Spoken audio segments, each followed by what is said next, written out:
Hi, it's me again with Corel Draw Tips and Tricks, a little video about the blend tool and how you can make one change. These are both the same except for a little bit of difference, so we're going to go over that. So just take an ellipse, don't hold it on the control button and get a oblong ellipse. Let's change it to 1 point and let's make that one red by right-clicking your mouse. Control D and make a duplicate and rotate it 90 degrees. And let's make that one yellow. Now, I'm going to make a complete copy of that. My nudge factor is only 1, and this is 11 inches, so let's make our nudge factor 13. So let's make a duplicate of this and Control D. So those are both equally the same, but we're going to take one of them. We'll take the red one, and I'm going to mirror it. You wouldn't think that would change too much, but let's see what happened.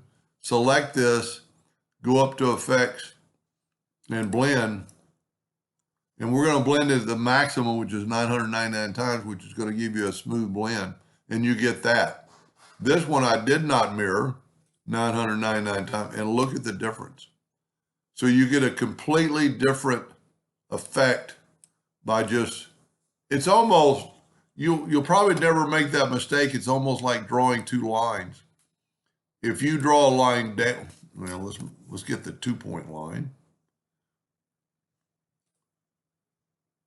If you draw a straight line down and then a straight line up, and if you blend them now, you're going to get that.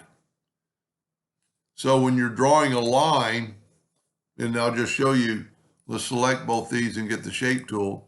So that arrow is going down, that arrow is going up because that's the direction I drew it.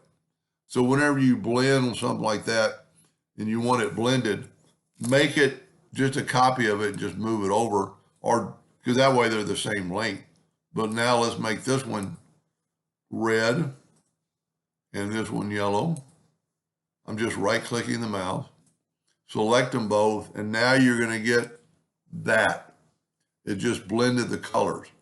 And you know, the good thing about it, you can still take that last blend, trying to get to the pick tool. You can get that last blend and move it. Well, let's get the whole thing. You can move that around and look what it does. It'll move it. You can move it over here and it just does a complete opposite. Anyway, I hope that helped a little bit, and thank you for watching.